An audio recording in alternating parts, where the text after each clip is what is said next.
You are listening to KLRN Radio, where liberty and reason still reign. All writers are prone to becoming so attached to our characters and stories that we struggle to see why a passage may not be working. It takes another set of eyes to help us nurture our writing to full maturity. At Black Wolf Editorial Services, we strive to enable writers to develop and grow, shaping stories into masterpieces that can stand the test of time. Editing services are provided for all genres and all age categories. Services range from critiques of the short story through to line edits of the full-length novel and copy editing for those preparing for publication.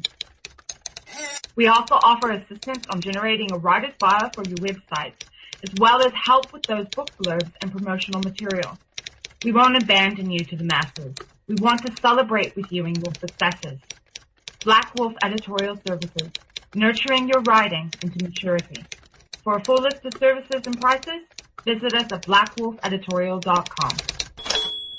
Individuals and businesses with tax problems, listen carefully. Do you feel like you're losing control over your finances? If you owe over $10,000 in back taxes or have unfiled tax returns, we can help you take back control. The IRS is the largest and most aggressive collection agency in the world, and they can seize your bank account, garnish your paycheck, close your business, and file criminal charges. Take control of your tax problems now by calling the experts at Tax Mediation Services and take advantage of the Fresh Start program and new laws that may allow us to negotiate a settlement for the lowest amount possible. Our team of tax attorneys and enrolled agents can stop collections and get you protected so you can take control of your financial future. Tax Mediation Services is accredited by the Better Business Bureau. Call now for a free case review and a price protection guaranteed quote. Call Tax Mediation Services now at 800-610-9050. That's 800-610-9050. 800-610-9050.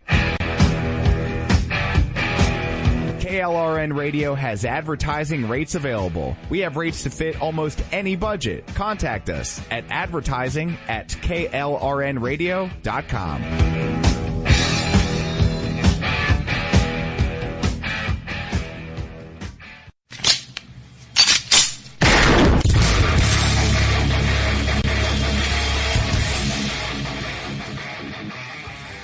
This is Slickery Trigger for Rebel Road Tactical. With proper care and feeding, your pistol will be ready when you need it, there to save your life. Shouldn't your gear be that good?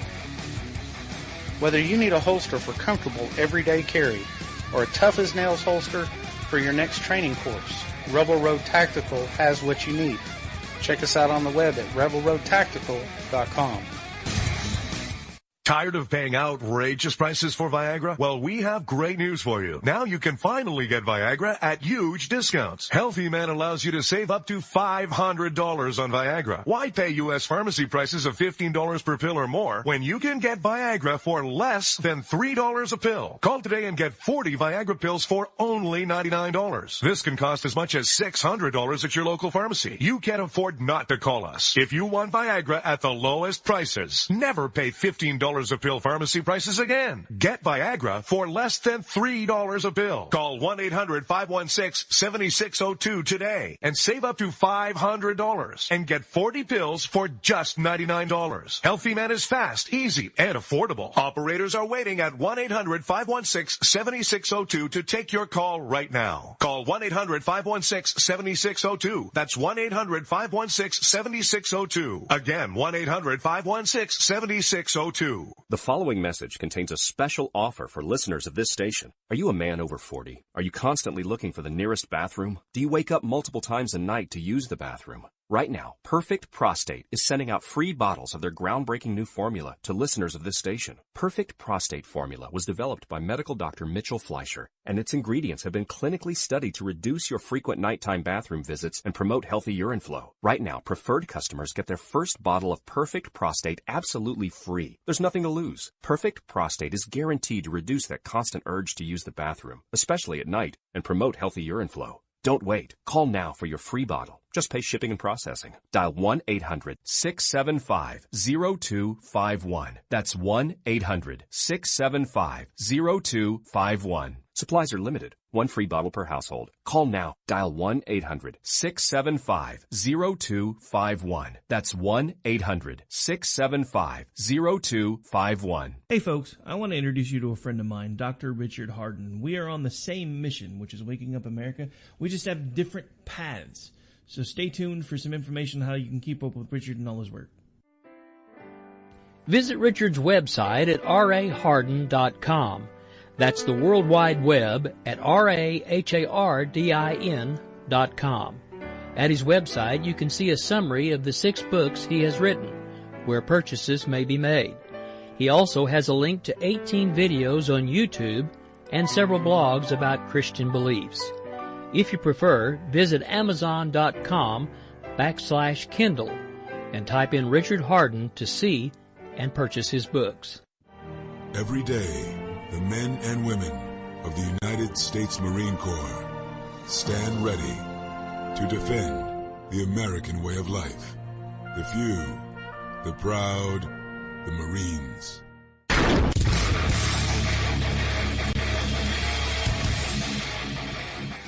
This is Slickery Trigger for Rebel Road Tactical. With proper care and feeding, your pistol will be ready when you need it, there to save your life. Shouldn't your gear be that good? Whether you need a holster for comfortable everyday carry or a tough-as-nails holster for your next training course, Rebel Road Tactical has what you need. Check us out on the web at rebelroadtactical.com.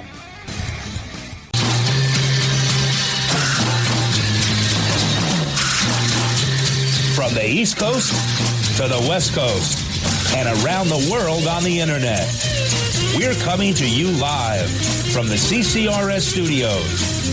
WNJC 1360. This is the Conservative Commandos radio show with your host, Rick Trader. The Conservative Commandos radio show, where the newsmakers go to be heard.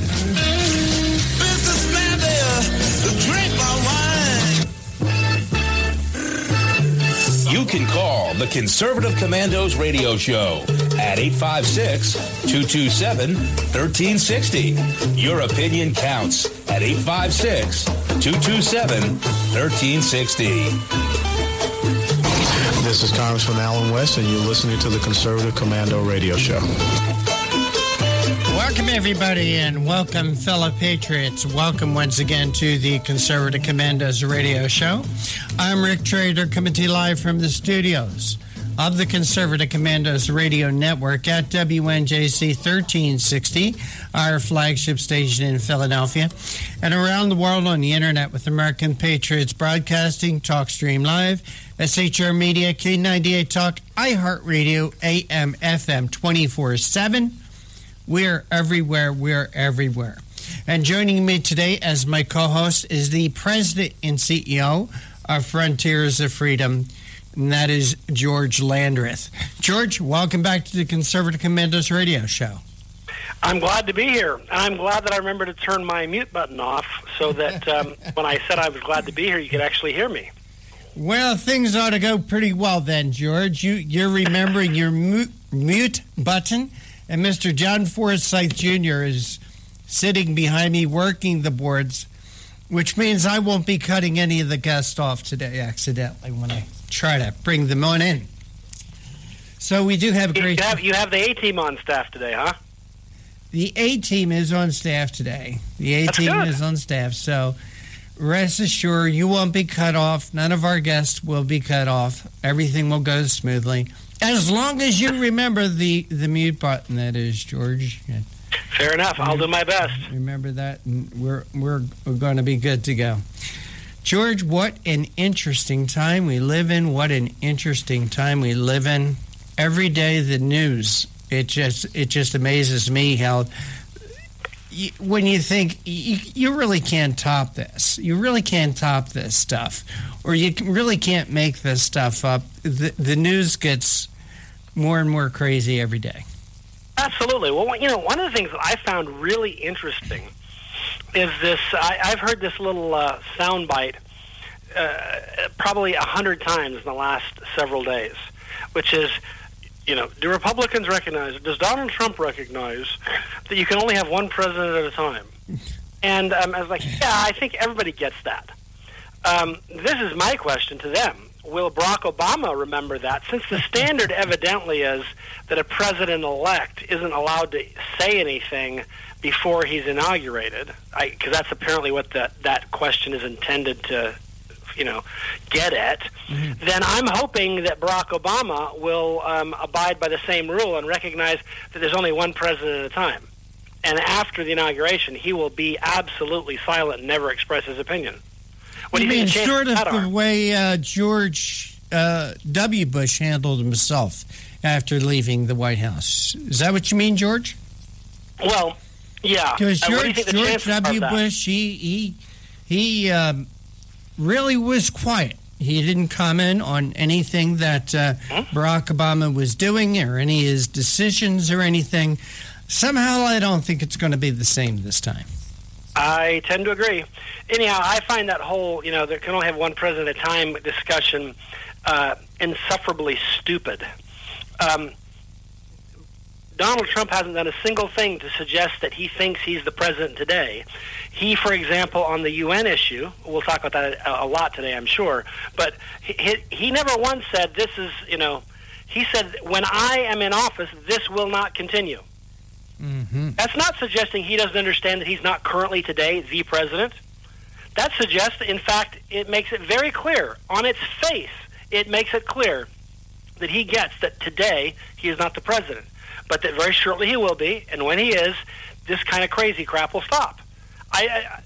Anyhow, I just find it annoying, but, I guess the reality is if I wanted to spend all my time talking about things that liberals do that annoy me, I needed a talk show that goes 24/7.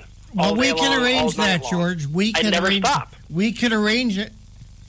Fair enough. Well, the problem is that every now and then I need to get a little sleep because I get punchy.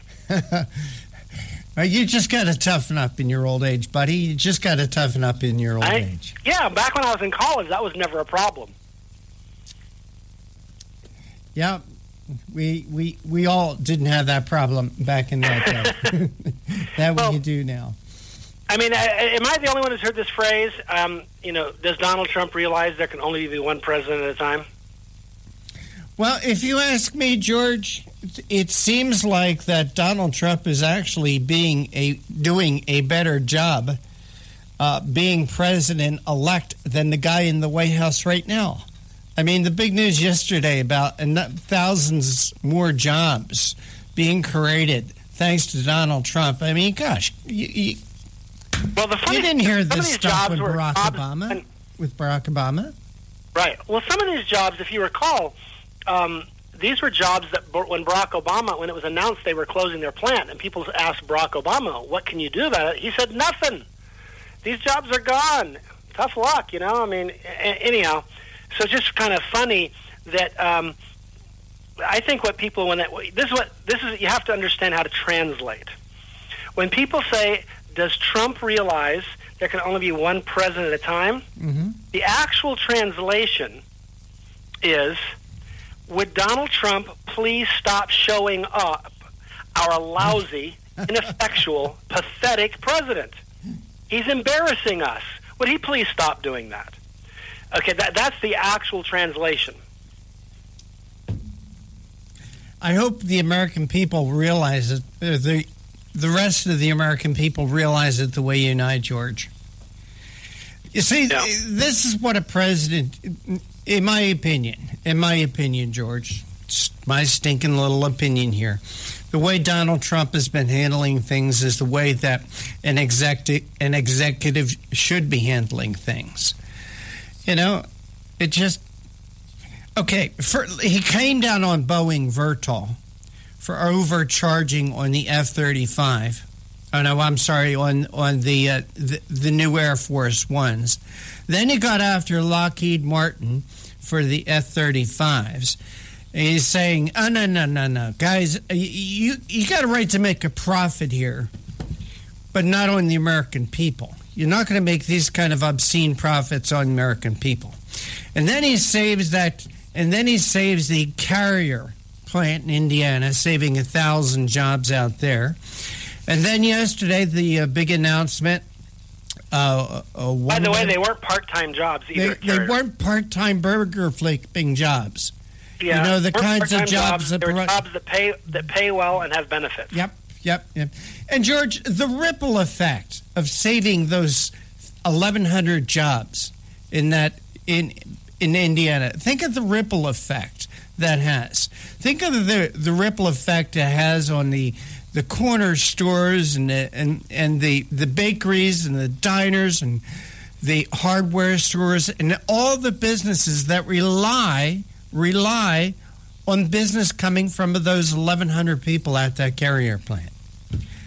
You know, you're exactly right. I mean, when a plant shuts down in a relatively small town, it's not just the employees that work at the plant that are harmed. It's it's the gas stations, it's the restaurants, it's the stores, it's the guy that fixes refrigerators and works on, hot water heaters and, you name it. All those people end up suffering, and all of them end up with problems. And so the multiplier effect, as you've accurately described, is significant. So, only 1,000 jobs. What difference does that make? That's a drop in the bucket. That's what I've heard several liberals say. Yeah. First of all, you got to multiply it, and it ain't a drop in the bucket to that community. Right. Live in a community where the big employer in town is shutting down.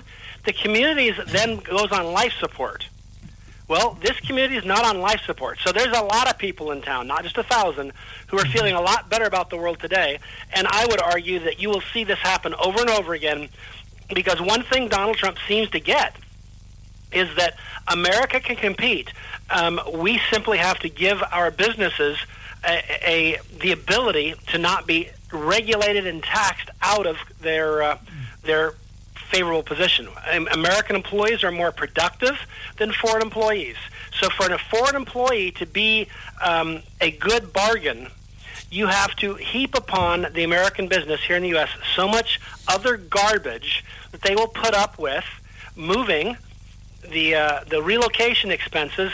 And sure, they may be able to pay those people less, but they'll get less out of them, and they'll have more problems in that regard. And so he gets that this has got to stop, and that we've got to figure out how to make it possible for American businesses to succeed.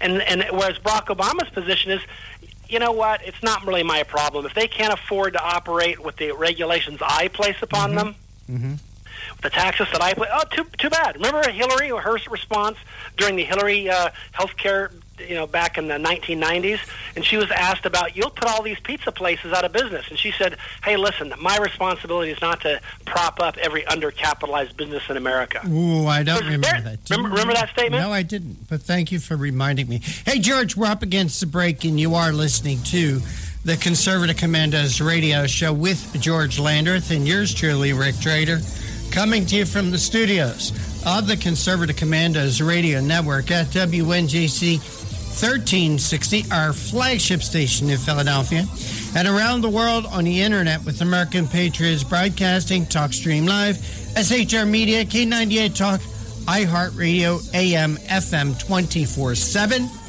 Today's show, like all our shows, is being brought to you by the First Amendment and protected by the Second. George and I will be right back with more news and commentary. They say I'm nasty, but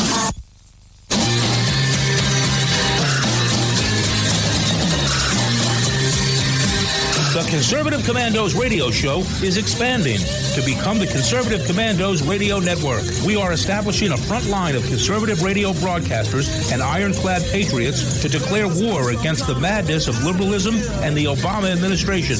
Are you tired of the disregard for our Constitution? Do you still have faith in the American dream?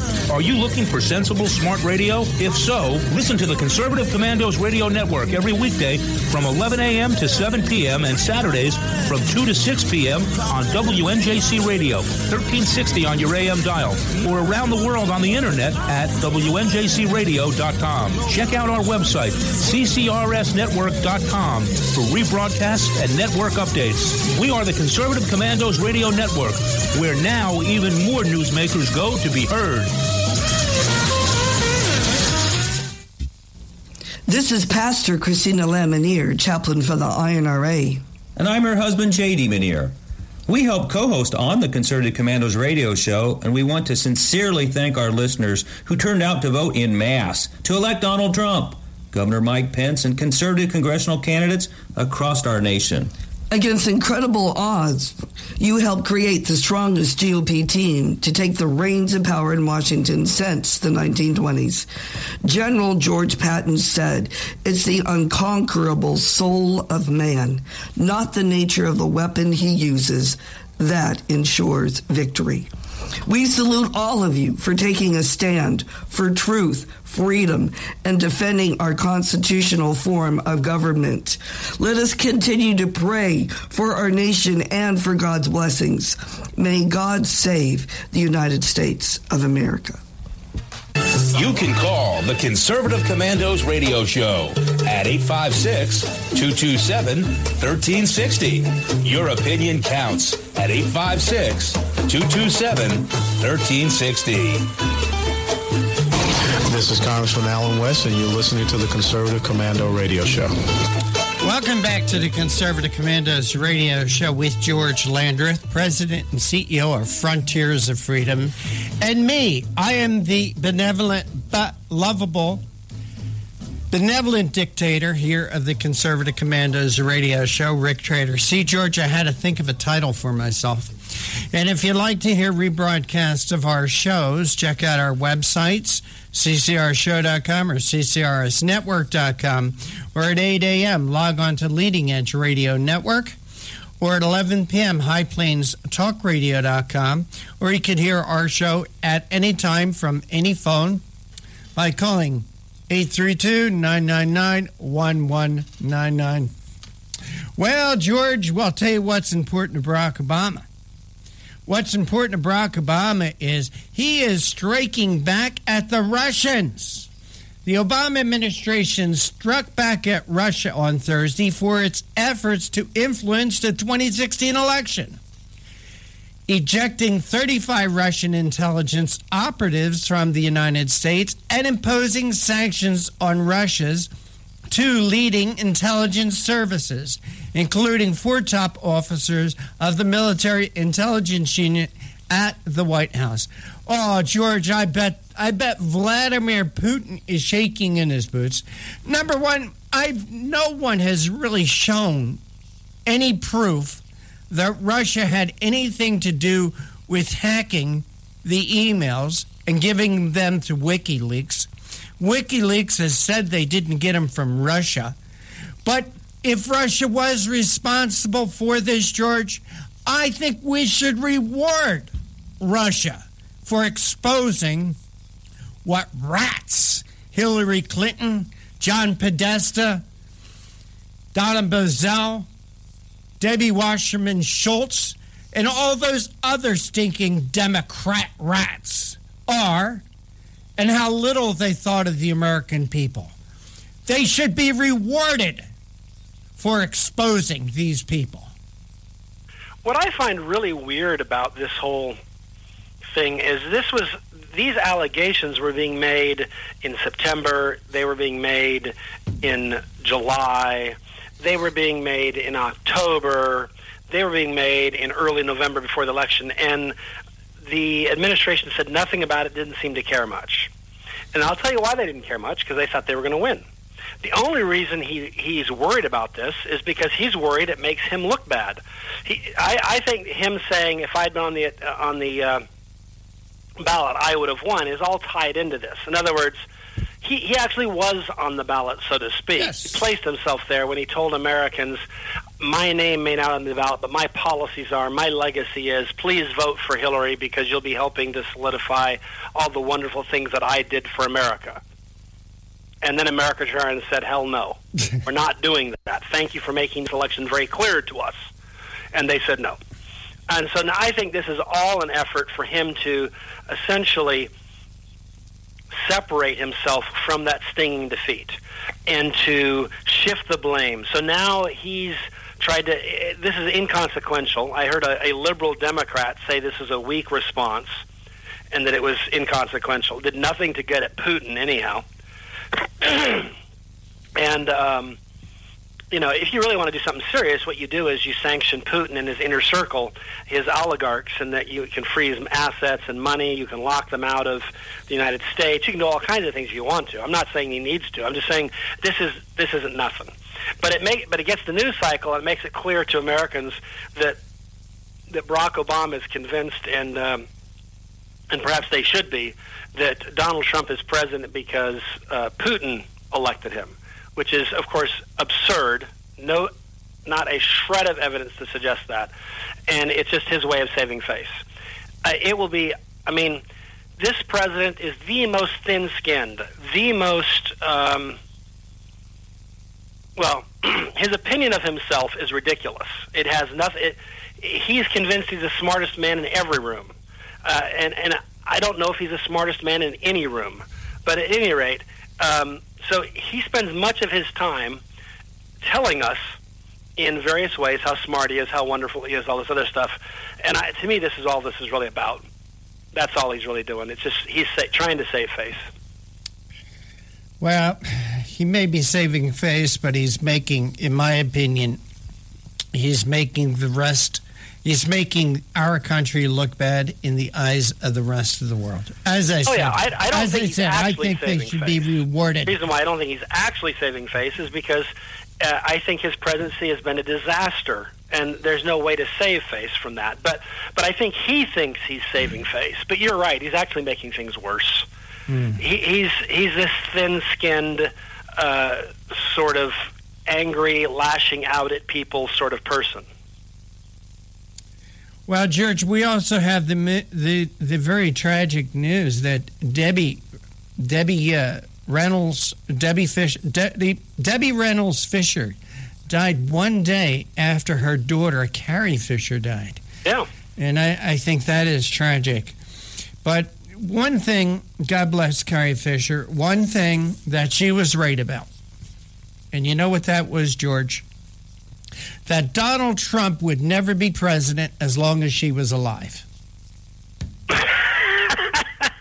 George Michael also died tragically, or he died over the weekend, 53 years old. My gosh, another waste of a great talent. But he can also go wherever he's going to. I don't know if it's going to be heaven or hell, but George can go with the peace, knowing that he did not want to live in a world where Donald Trump was president, so he don't have to worry about that.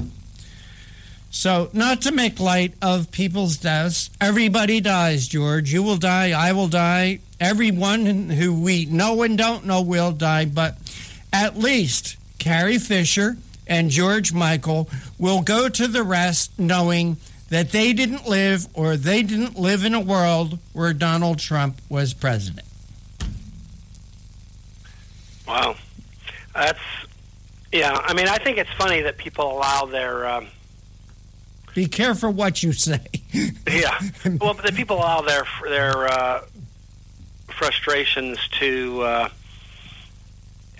first of all, Hollywood is just... Most of them aren't that bright. They're good at memorizing lines and so forth, and they may have, musical talents or whatever, but they're not deep thinkers. You hear them talk about politics, and it usually cracks me up. I thought it was funny, the young actress that used to be in the Disney, something That's So Raven or whatever her name was.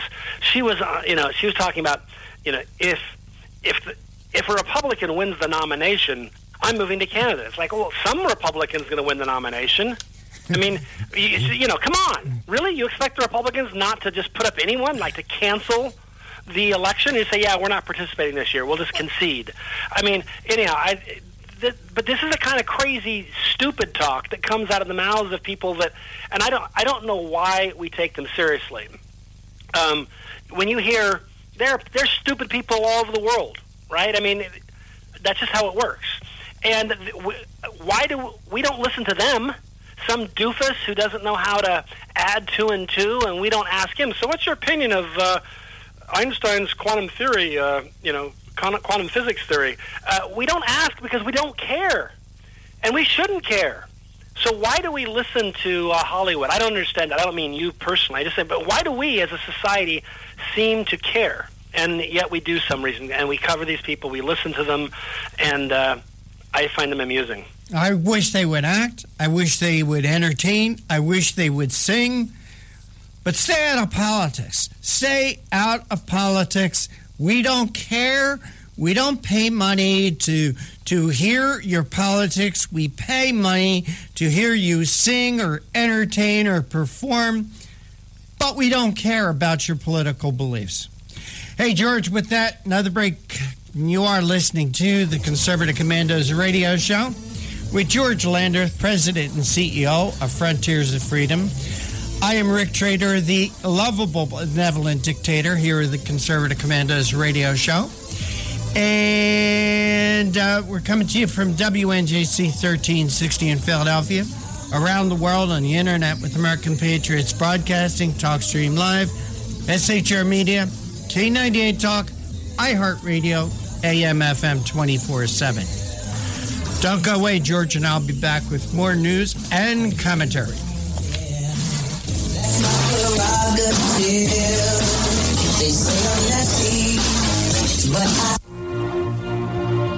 This is Rick Trader, host of the Conservative Commandos radio show. And I'm John Forsyth, owner of WNJC Radio. Fellow patriots, the Conservative Commandos radio show is for conservatives, about conservatives, and by conservatives. We are patriots who want to take our country back from the likes of Barack Obama, Harry Reid, George Soros, and Nancy Pelosi. But we can't keep up this fight without your critical support today. Can you help? Please go to www.helpccrs.com right now and make a donation by credit card or PayPal. That's www.helpccrs.com. Our goal is to expose the liberal agenda and distortions. We are fighting to spread the truth about political issues, political leaders, and conservative issues and values. Our hosts are not paid. In fact, we buy our own airtime, studio time, and pay our own expenses. We created the show because we're trying to make a difference. So can you help the CCRS expose the truth in 2014 and beyond? Go to www.helpccrs.com. Help keep the Conservative Commandos radio show on the air by going to www.helpccrs.com and make a donation today to return our country to the conservative roots created by our founding fathers. This is Pastor Christina Lamanier, chaplain for the INRA. And I'm her husband, J.D. Manier.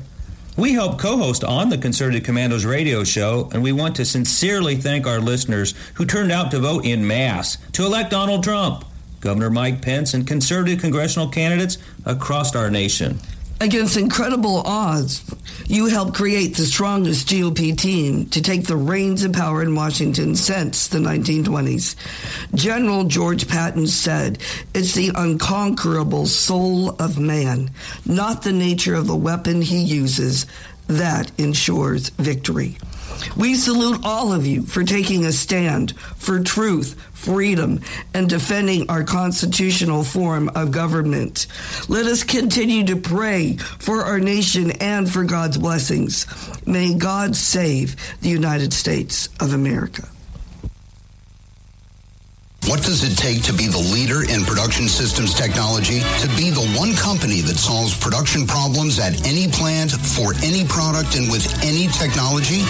It takes a 30-year record of success. It takes total mastery of complex technologies with a history of delivering success every time, without fail. Only one company can claim that high ground in manufacturing line optimization, data automation, and systems integration, and that's Philadelphia Control Systems. In factories worldwide, Philadelphia Control Systems programs, software, and engineering solutions deliver optimal performance and output flow with a record that can't be matched. Any plant, any product, any technology. Philadelphia Control Systems, the leader in production automation since 1982. 800-335-9811. PCS4automation.com. That's PCS, the number 4, automation.com. The Conservative Commandos radio show is expanding to become the Conservative Commandos Radio Network. We're establishing a front line of conservative radio broadcasters and ironclad patriots to declare war against the madness of liberalism and the Obama administration. Are you tired, as I am, about the disregard for our Constitution? Do you still have faith in the American? Are you looking for sensible, smart radio? If so, listen to the Conservative Commandos Radio Network every weekday from 11 a.m. to 5 p.m. on WNJC Radio 1360 a.m. or around the world on the internet at WNJCradio.com. Check out our websites, ConservativeCommandosRadioNetwork.com and CCRN.com for rebroadcasts and network updates. We are the Conservative Commandos Radio Network, where even more newsmakers go to be heard.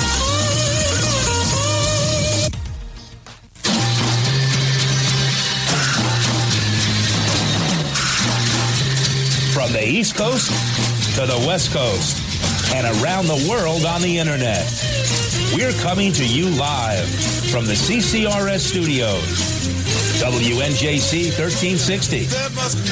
This is the Conservative Commandos radio show with your host, Rick Trader. The Conservative Commandos radio show, where the newsmakers go to be heard.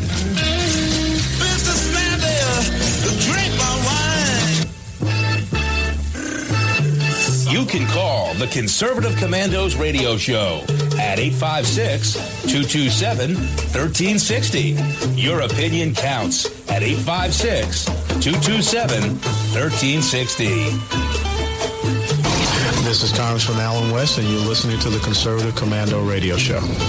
Welcome back to the Conservative Commandos radio show with George Landreth, President and CEO of Frontiers of Freedom. And I am Rick Trader. And if you'd like to hear rebroadcasts of our shows, please check out our websites, ccrshow.com or ccrsnetwork.com, or at 8 a.m., log on to Leading Edge Radio Network, or at 11 p.m., High Plains talkradio.com, or you could hear our show and all the shows that are part of the Conservative Commandos Radio Network here at WNJC 1360 in Philadelphia from your telephone by calling 832-999-1199, 832-999-1199. You don't need an app. You don't need to download anything. You don't even need a radio or a computer. You just need this number and a telephone. 832-999-1199. So, George, we are in the last month of the time that Barack Obama is spending in the White House. Play the Hallelujah chorus, right? Hallelujah, hallelujah. And with only weeks left in Barack Obama has reduced to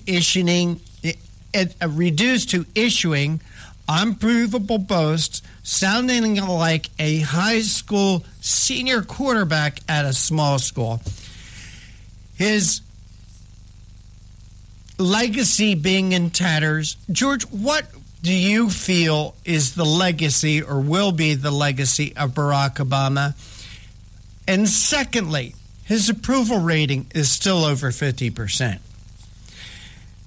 Are the American people disillusioned or disillusional to think that this man has actually done a good job, that our country is in good shape, that what he came into office promising hope and change has been replaced or is being replaced by a man who campaigned on Make America Great Again? America is so divided on this man, George. He's the most divisive president we have had since Abraham Lincoln. Barack Obama has divided black and white, male and female, left and right, conservative and liberal. Our country has never been more divided, George. What is the legacy, or what will the legacy of Barack Obama be? Well, my sense of it is I do not think the American public is delusional. I think his approval rating, it's very interesting. If you ask people other sorts of questions, like, do you like Barack Obama or do you approve of Barack Obama, they give you a different answer than, do you think Barack Obama's policies have helped America? If you ask that question, you get a very clear no. And you saw that in the election, quite frankly.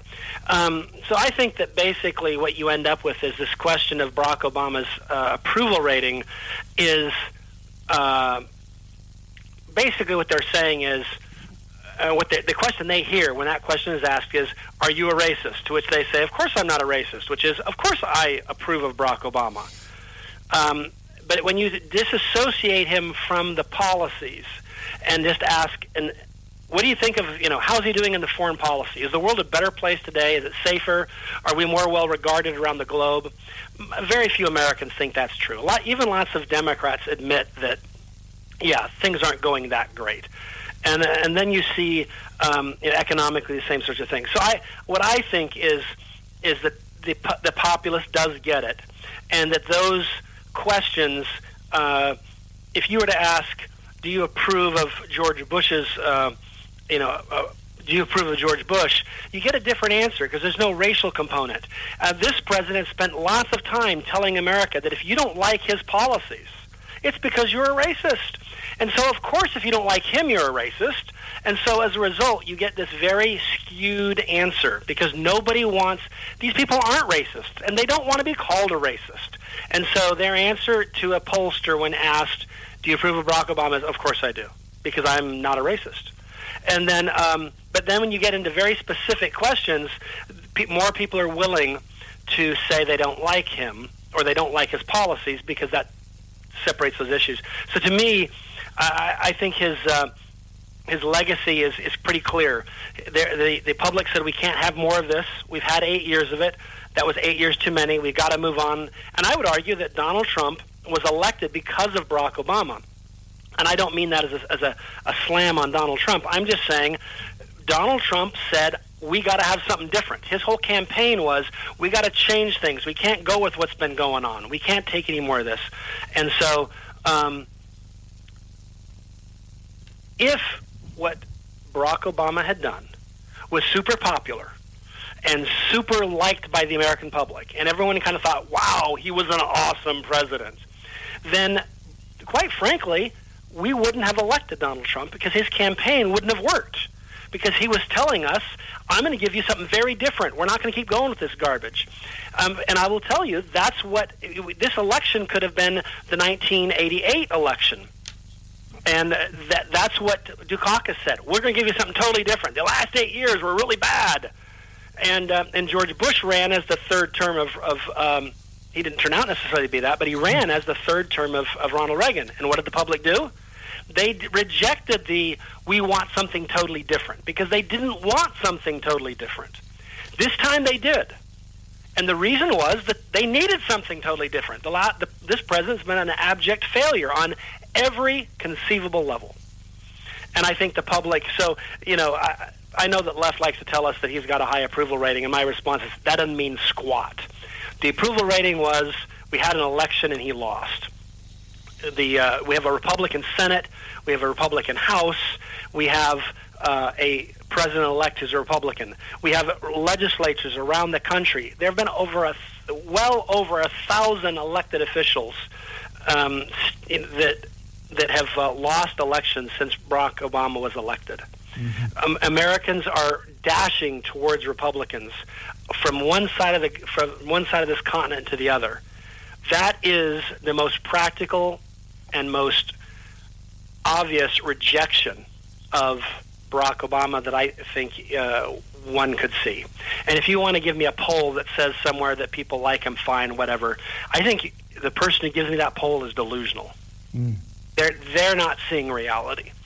Well, George, I think what someone needs to do, I don't have the time to do it, but what somebody needs to do is they need to mark down what they feel is Barack Obama's accomplishments and then take a poll on those accomplishments themselves. Like you take Obamacare. 75% of the country want Obamacare, either eliminated or greatly changed. His foreign policy has been a disaster. And then when you look at the particular elements of his foreign policy, the Middle East, his relationships with Russia, his relationships even within the European Union, European nation today, is a disaster. His economy is stagnant. It's been stagnant over the last 8 years. The only jobs that you can point to are burger flipping jobs, not manufacturing jobs that pay a real living wage to people. So there's so many of the elements that he could, or you could point to and say that this is his legacy. Where's a success? Point to me a single success, one single success that this man has had. That's, I think, the real question, and I think that's the real issue. And I think when a Democratic operative tells you he's popular, they're trying to cover for the fact that he isn't. And they're just grasping at whatever they can, that there is objective fact after objective fact. Elections have been held multiple times between 2008 and now, and the reality is, the trend line is, America has been abandoning the Democratic Party in droves from one side of this continent to the other, and only a few states, the most liberal of all liberal states, have they been able to cling to power. And we have more Democratic governors than Republican governors than we've had. We have more Republican legislatures, etc. And you're right, issue after issue, unpopular, unpopular, unpopular. So Barack Obama is a failed president. And you are listening to the Conservative Commandos radio show with George Landreth, President and CEO of Frontiers of Freedom. And I am Rick Trader, and we're coming to you from the studios of the Conservative Commandos Radio Network at WNJC 1360 in Philadelphia and around the world on the internet with American Patriots Broadcasting, TalkStream Live, SHR Media, K98 Talk, iHeartRadio, AM/FM 24/7. Don't go away. On the other side of this break, George and I will be letting you know who our guests are for today. Be right back. I really don't care. That's my prerogative. They say I'm nasty, but I...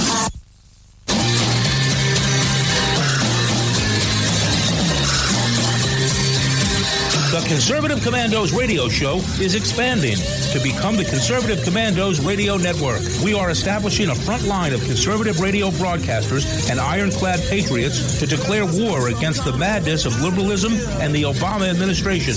Are you tired of the disregard for our Constitution? Do you still have faith in the American dream? Are you looking for sensible, smart radio? If so, listen to the Conservative Commandos Radio Network every weekday from 11 a.m. to 7 p.m. and Saturdays from 2 to 6 p.m. on WNJC Radio, 1360 on your AM dial, or around the world on the internet at WNJCradio.com. Check out our website, CCRSnetwork.com, for rebroadcasts and network updates. We are the Conservative Commandos Radio Network, where now even more newsmakers go to be heard. This is Pastor Christina Lamanier, chaplain for the INRA. And I'm her husband, J.D. Manier. We help co-host on the Conservative Commandos radio show, and we want to sincerely thank our listeners who turned out to vote en masse to elect Donald Trump, Governor Mike Pence, and conservative congressional candidates across our nation. Against incredible odds, you helped create the strongest GOP team to take the reins of power in Washington since the 1920s. General George Patton said, "It's the unconquerable soul of man, not the nature of the weapon he uses, that ensures victory." We salute all of you for taking a stand for truth, freedom, and defending our constitutional form of government. Let us continue to pray for our nation and for God's blessings. May God save the United States of America. You can call the Conservative Commandos radio show at 856-227-1360. Your opinion counts at 856-227-1360. 1360. This is Congressman Alan West, and you're listening to the Conservative Commando radio show. Welcome back to the Conservative Commandos radio show with George Landreth, President and CEO of Frontiers of Freedom, and yours truly, Rick Trader. And for rebroadcast of our show, check out our website, ccrshow.com or ccrsnetwork.com, or at 8 a.m., log on to leadingedgeradionetwork.com, or at 11 p.m., highplainstalkradio.com, or you could hear our show from any telephone by calling 832-999-1199. George, one of the elements of the news that we have yet to talk about today, and kind of like holding off on this because the last hour of our show will be heavy into this topic, is the blithering idiot, John Kerry, and his speech the other day concerning Israel. But we're going to have a couple of great guests today to talk about that. Well, I agree. This is an important issue. The only thing I have to say I vehemently disagree with is you are far, far too optimistic about your appraisal of the intelligence of Secretary Kerry. You mean blithering idiot doesn't work? You referred to him as a blithering idiot, and that's on a good day, on a really, really good day. He does not even rise to that level. And I understand you're a nice guy. You're trying to be charitable. Sometimes. You're trying to cut him some slack. Well, I didn't, not that. George, but I didn't call him honest and giving our listeners the best information. You really ought not be sitting there trying to bump him up and give him a lot of extra kudos. That's all I have to say. Well, George, all I have to say about that is I didn't call him. What is your favorite expression? A rotting sack of fecal matter. I didn't call him that. Okay, I think I may have used the phrase similar to that before. Yes. Exactly. Well, anyhow.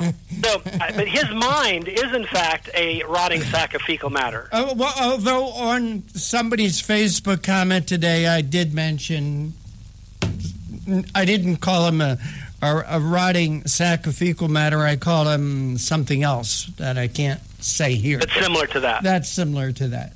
But that was on Facebook. I'm just an anonymous comment on Facebook. Calling him a blithering idiot's actually okay. It's probably a little optimistic, but I'll cut you some slack on that. Well, thank you on that.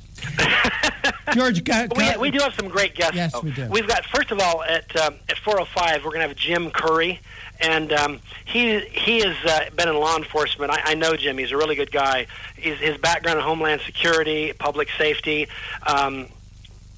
He's not just a former police officer, but he was one of the vice presidents, and he's now a board member of the National Association of Chiefs of Police.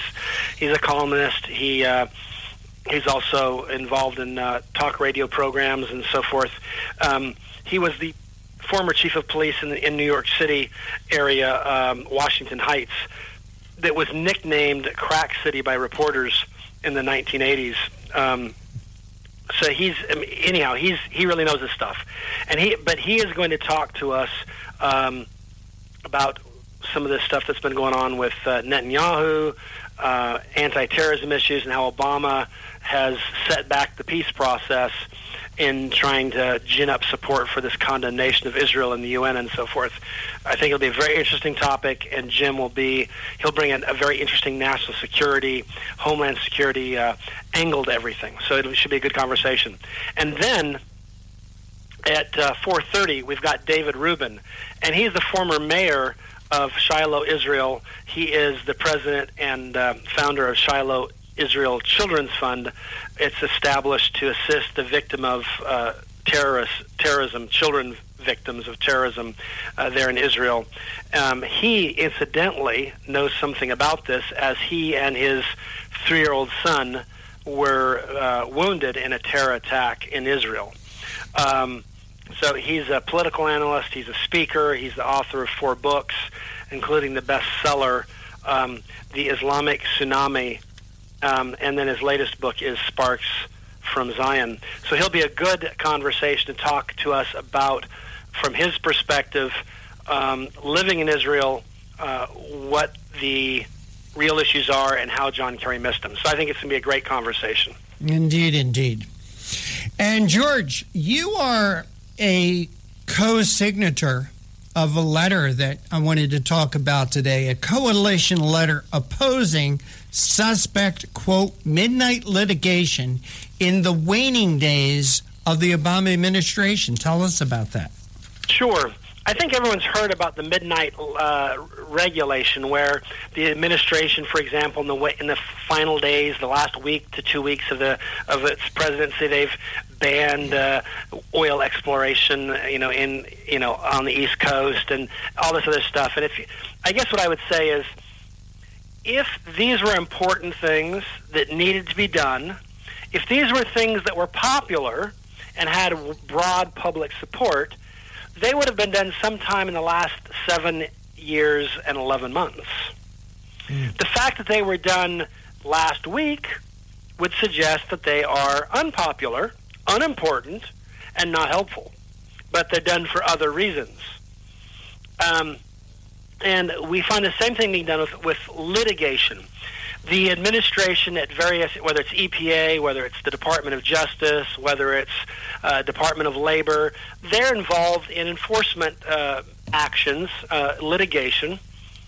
And the question is, why would they bring litigation in the last few weeks of the presidency unless it was something that, if it was something that happened yesterday, they really isn't time to litigate it. What they might do is put together a folder, start to investigate, hand it to their successors, and say, we think there's something going on here. You should continue looking at this and check it out and pursue it. But instead, they are in the process of filing these midnight litigation actions. And oftentimes, historically, George Bush did this with Clinton. He did not immediately stop all the crazy litigation that they had started in the last month of the presidency, because they foolishly, I would say, assumed the good faith of the previous administration and thought, well, the rule of law and all, law is the law, and we shouldn't just, think it's going to be different because we're looking at it. Well, it's not different because you're looking at it. It's different because the other side was cheating. And maybe you shouldn't assume that that they were acting in good faith. And so our letter is basically saying to the Trump administration is, please look at all the last-minute litigation that they filed as well. Have your lawyers make sure they look it over, and if it's legitimate, fine. The rule of law is the rule of law. But if it's not legitimate, if it looks suspect, if it looks pretty crazy stuff, like they're just trying to, score a few points in the last seconds of their presidency but not actually follow the law, then please use your discretion to have your new cabinet officers shut down that litigation in the various departments and say enough's enough. And that's really what it's about. I think it's an important issue. This president has demonstrated an utter contempt for the rule of law, and you can put nothing by them. I would even argue this stuff with Russia Today was really just an attempt to pin in and make things awkward for the next administration. It wasn't designed to stop any real problems. And so we don't have somebody, for all of George Bush's faults, the man is a pretty class act. He has put up with this president bad-mouthing him for 8 years, and he's never responded in kind. He has just kept his mouth shut and kept out of the public light. That's at least a pretty cool thing to have done, because most people would have defended themselves. I guarantee you that this next elect president, meaning when Obama is the former president, he's not going to be a class act. He's going to be speaking up every day, not just to defend himself, but to simply make sure he has a chance to tell people what he thinks the right answer is.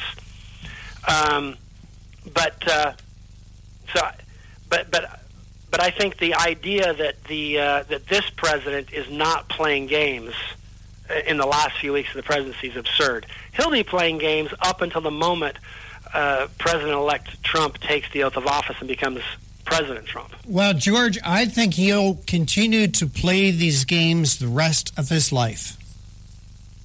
No matter who the president is, because this man loves the limelight, this man loves the microphone. He will never be quiet. As long as this man lives, he really does think he's the smartest man in the room. Yeah, as long as this man lives, I think that we will be dealing with him and his idiot ideas. You know, last week he said that one of the things he does or is going to do when he leaves the White House is he's going to be on a hunt to recruit and train the new leadership of the country. That's what he said one of his goals and missions will be. And I guess he's going to take the Saul Alinsky playbook with them, Rules for Radicals, and that will be the classroom book. Hey, George. Well, they're going to keep losing elections. Well, good. Go for it.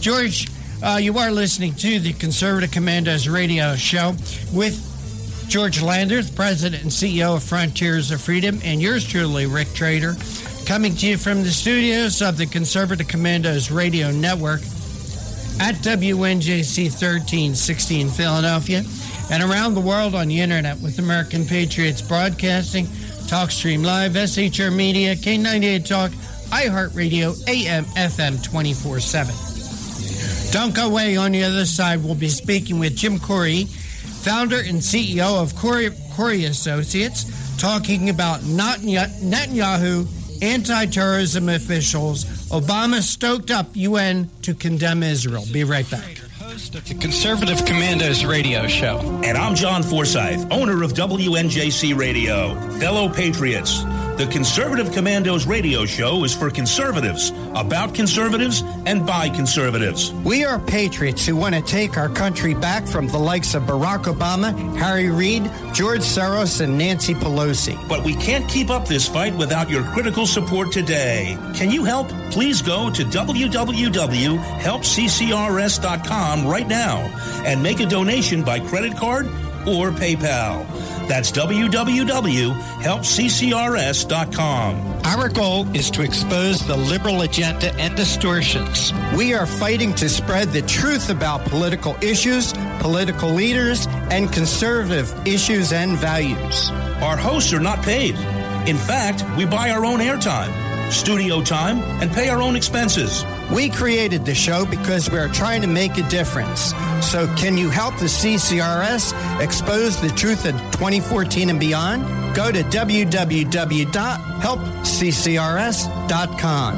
Help keep the Conservative Commandos radio show on the air by going to www.helpccrs.com and make a donation today to return our country to the conservative roots created by our founding fathers. This is Pastor Christina Lamanier, chaplain for the INRA. And I'm her husband, J.D. Manier. We help co-host on the Conservative Commandos radio show, and we want to sincerely thank our listeners who turned out to vote en masse to elect Donald Trump, Governor Mike Pence, and conservative congressional candidates across our nation. Against incredible odds, you helped create the strongest GOP team to take the reins of power in Washington since the 1920s. General George Patton said, "It's the unconquerable soul of man, not the nature of the weapon he uses, that ensures victory." We salute all of you for taking a stand for truth, freedom, and defending our constitutional form of government. Let us continue to pray for our nation and for God's blessings. May God save the United States of America. What does it take to be the leader in production systems technology? To be the one company that solves production problems at any plant, for any product, and with any technology? It takes a 30-year record of success. It takes total mastery of complex technologies with a history of delivering success every time, without fail. Only one company can claim that high ground in manufacturing line optimization, data automation, and systems integration, and that's Philadelphia Control Systems. In factories worldwide, Philadelphia Control Systems programs, software, and engineering solutions deliver optimal performance and output flow with a record that can't be matched. Any plant, any product, any technology. Philadelphia Control Systems, the leader in production automation since 1982. 800-335-9811. PCS4automation.com. That's PCS, the number 4, automation.com. The Conservative Commandos radio show is expanding to become the Conservative Commandos radio network. We're establishing a front line of conservative radio broadcasters and ironclad patriots to declare war against the madness of liberalism and the Obama administration. Are you tired, as I am, about the disregard for our Constitution? Do you still have faith in the American dream? Are you looking for sensible, smart radio? If so, listen to the Conservative Commandos radio network every weekday from 11 a.m. to 5 p.m. on WNJC Radio 1360 a.m. or around the world on the internet at WNJCradio.com. Check out our websites, ConservativeCommandosRadioNetwork.com and CCRN.com for rebroadcasts and network updates. We are the Conservative Commandos Radio Network, where even more newsmakers go to be heard.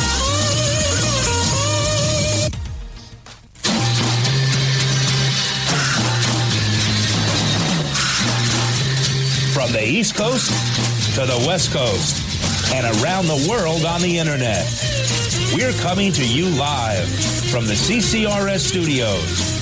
WNJC 1360. This is the Conservative Commandos radio show with your host, Rick Trader. The Conservative Commandos radio show, where the newsmakers go to be heard.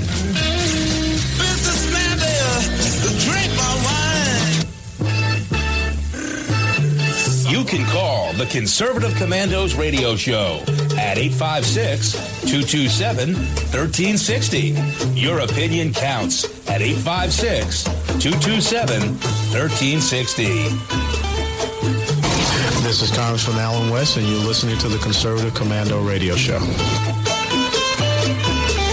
Greetings, fellow deplorables. Welcome back. This is George Landreth and Rick Trader. You're listening to Conservative Commandos. And if you would like to hear a rebroadcast of today's show, please check out our websites, ccrsnetwork.com and ccrshow.com. You can always log on to roarradio.net, usually at noon, get the most recent or up-to-date things. You can also go to highplainsdailynews.com in the evenings to get updated podcasts. And you can always listen to Conservative Commandos with this phone number and a phone. You don't even need a radio or your computer or internet. 832-999-1199. We have our guest, the one that we've teased a bit and suggested that, I don't mean teased as in ribbed, I mean told you about, and I know that you're as excited as Rick and I are. We've got Jim Corey here. He is the founder and CEO of Corey Associates. He is a Homeland Security and Public Safety expert. He's formerly the 5th Vice President, now a board member of the National Association of Chiefs of Police. He's a columnist. He's a contributor to nationally syndicated talk show, The Chuck Wilder Show. He is the former chief of police at the New York City Housing Project in Washington Heights that was nicknamed Crack City by reporters at the time when they were having so many troubles. He has served as the Director of Public Safety at St. Peter's University and Director of Security for several major organizations. He's also served on a National Drug Task Force and trained police officers and security officers throughout the country. I've known Jim, I want to say, since probably, my recollection was Bill Clinton was president back then when Jim and I worked together on some coalition things dealing with national security. Jim, welcome to the Conservative Commandos radio program. Yeah, we go back a long time. The Clinton administration. Yeah, back when we were probably 3 or 4 years old back then. Yeah, right. We played together in the sandbox in preschool. You almost had to say that again. Oh, we're going to be talking during the Clinton administration, Hillary Clinton, but thank God. We dodged that bullet. We dodged it as right. We dodged it as right. In fact, her troubles are just beginning, as I understand. I would not be a bit surprised. Now, you've written a really interesting article entitled Netanyahu, Anti-Terrorism Officials, Obama Stoked Up UN to Condemn Israel.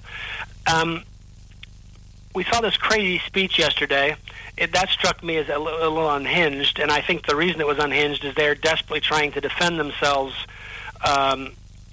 because I think it was a pretty poor performance in the UN and what was done there. But tell us what's going on. What's the skinny? Well, basically what we did, we stabbed the Israelis in the back. The election was over. The population of American Jews is, as far as votes, is not as significant as the amount of money that American Jews contribute to the Democratic Party. So they held their fire until after the election, and what hurt even more was that they lost in spite of all the money that they piled in. They piled in over $1 billion for Hillary Clinton's campaign, and so now that she's out, and they didn't have to hold back their fire. But the Obama administration, since the beginning, since it first took over in 2009, the Obama regime has had something in store for Israeli people. Barack Obama does not like Israel. Even though it is the only real democracy in that region, you have to remember, they let Turkey into NATO. Turkey is by far, I can't understand how they could say that Turkey is a stabilized country. It is not a stabilized country, but it's part of NATO. If you notice, the Israelis were never invited to be part of NATO. So the European Union and the United States both have disdain for the Jewish state. Simple as that. And this vote, they tried to have their cake and eat it too. Once again, they didn't vote for the Israelis on behalf of the Israelis, because even one vote would stop the resolution in its tracks. It has to be totally unanimous. But what they did was they abstained. So they could say, well, we didn't vote for the resolution, but they didn't vote against it. And they made sure, and that's what Netanyahu has been saying, that it's not just that the United States, Stephanie Powers, who's our ambassador to the UN, just decided that she was going to abstain. She was told what to do. She was told to abstain by the Obama administration. They first made sure that all the votes were there. That's what's really what gets Bibi Netanyahu's goat. The fact that they made sure the votes were there to pass. It's like what the Democrats do in Congress. They make sure that they have something that's going to pass in the House and the Senate. And then, if you have certain Democrats who are afraid to face the voters because they've been lying to them how conservative they are when they're actually liberals, they will vote against something knowing that it's going to pass no matter what they vote. And that's what we did at the UN. We knew that resolution was going to pass condemning Israel. And, we also set a precedent where now they're bugging the Israelis to allow half of Jerusalem to go to the Palestinians. Now, if you read the Quran, I want them to show me where in the Quran it says that the Palestinians or any Muslim group, any Muslim nation has a right to half of Jerusalem. It's not in there. They don't have any claim on the city of Jerusalem. The city of Jerusalem, if anything, Christians have more of a claim to the city of Jerusalem. Jerusalem is the capital not only of Judaism, but also of Christianity. I mean, it's a major holy place. And you never hear Obama call it the holy city of Jerusalem. You never hear Democrats call it the holy city of Jerusalem. But they'll always say the holy city of Mosul, the holy city of Sadr City, the holy, everything's holy except if it's Christian or Jewish. Right. That is a very interesting, I think, observation here, which is that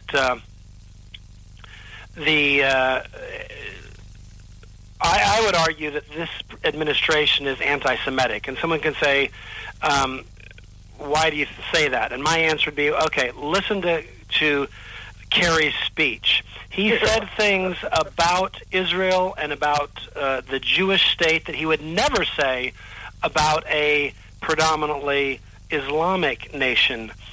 And, for example, has he ever told the Islamic nations that they have a choice to make, whether they would like to? You can be Islamic or you can be democratic, but you can't be both. Yeah, he's never said that to them. You're right. Yeah. Well, John Kerry is a liar. We know that. We know he lied when he came back from Vietnam. That's what the Swift boat was all about. Swift boaters. They knew he was lying when he came back from Vietnam. He even admitted it to a certain extent. He never actually saw the things he described during his Senate and House testimonies. He didn't see it. He had heard about it. Well, I've heard a lot of things, too. I don't go in front of Congress and repeat them. I don't know them to be a fact. Yeah. Exactly. He's throwing his medals over the fence.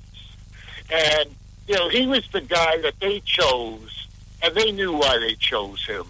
He was the guy they chose to go over and discuss with the Vietnamese, the POWs, the missing POWs, American POWs. And he came back and he said there were no POWs. And people said he's a liar. There are POWs over there. Yeah, and we now know that to be the case. Jim, we've got to take a break right now, but will you stick with us? Because after the break, we want to come back and continue this conversation.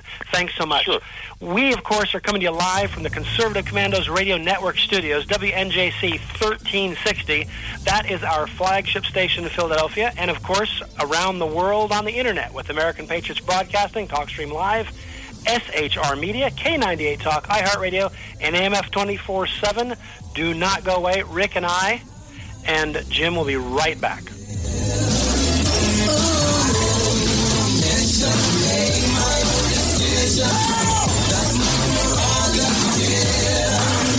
say I'm crazy. I really don't care. That's my prerogative. They say I'm nasty, but I...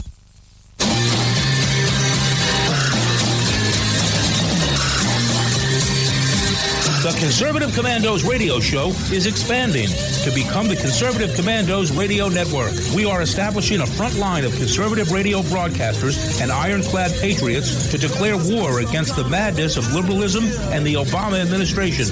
Are you tired of the disregard for our Constitution? Do you still have faith in the American dream?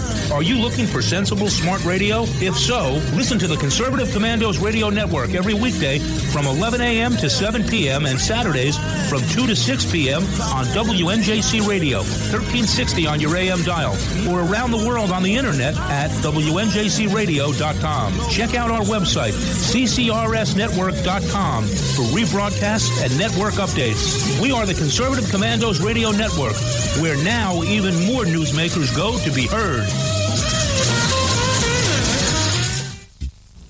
This is Pastor Christina Lamanier, chaplain for the INRA. And I'm her husband, J.D. Manier. We help co-host on the Conservative Commandos radio show, and we want to sincerely thank our listeners who turned out to vote en masse to elect Donald Trump, Governor Mike Pence, and conservative congressional candidates across our nation. Against incredible odds, you helped create the strongest GOP team to take the reins of power in Washington since the 1920s.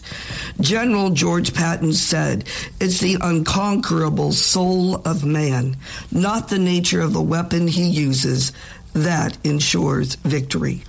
We salute all of you for taking a stand for truth, freedom, and defending our constitutional form of government. Let us continue to pray for our nation and for God's blessings. May God save the United States of America.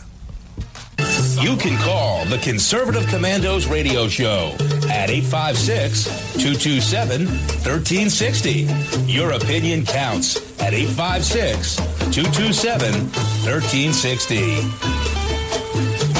This is Congressman Alan West, and you're listening to the Conservative Commando radio show.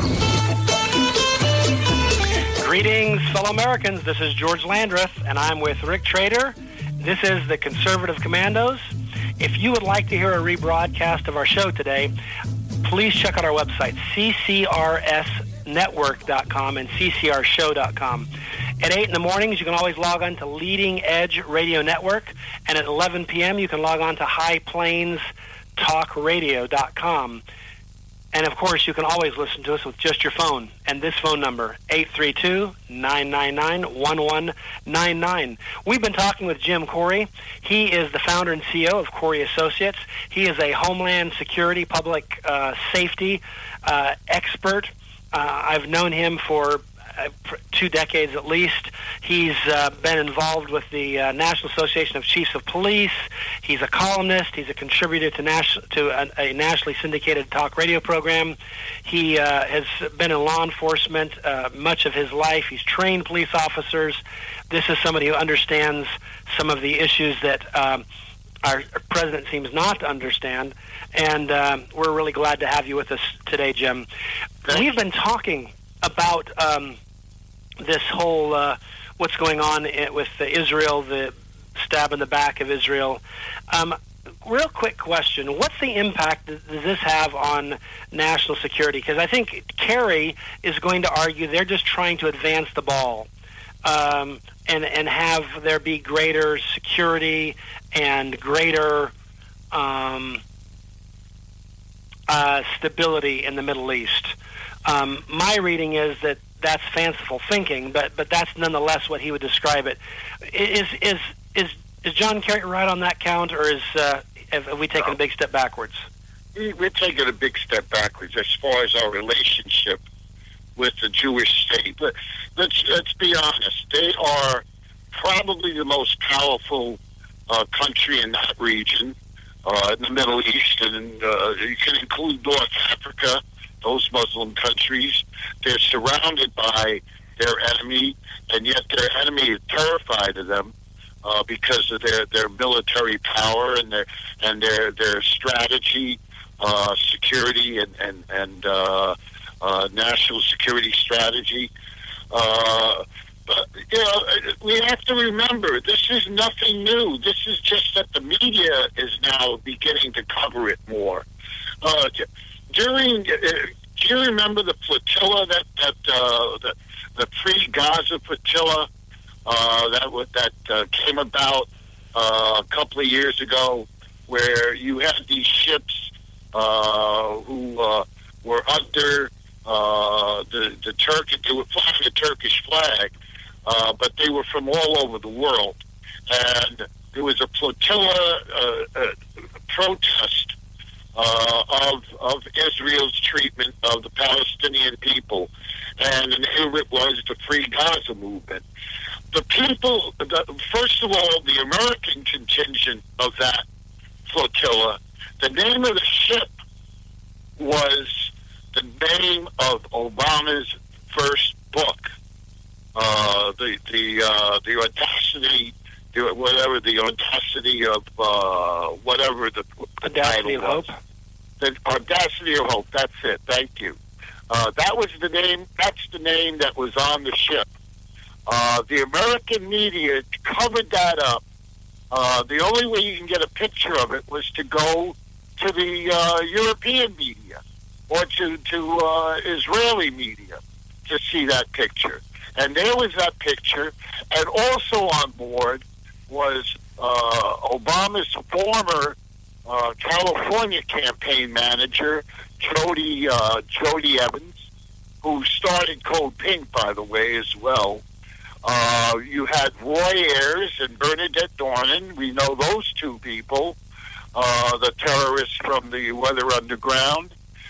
You had a number of so-called bigwigs from the Democratic Party who were involved in that flotilla. And the fact is that they openly supported the Palestinians. But just the fact that the name of the president's book, The Audacity of Hope, was the name of that ship, and it wasn't a little carving on the side of the ship. They had a huge flag that said The Audacity of Hope, and they knew that was a signal to the president that they were doing what he believes in, and he believes that the Jewish state is a bad influence in that region. That probably, and I've heard this from others as well, other Democrats as well. They believe if Israel was not in that region, if there was no Jewish state in that region, we would not be having the problems we're having now with Muslim terrorism, which is nonsense. They'd still strike at us because they don't want us involved in that region whatsoever. Interesting. I got to make sure I include Rick in this conversation. Rick being the original conservative commando and my good friend. So, Rick, I don't want to monopolize the conversation. You should. No problem, George. I'm very interested. Just entertaining and educational, just listening. Here on the Conservative Commandos radio show, we are speaking with Jim Corey. He's the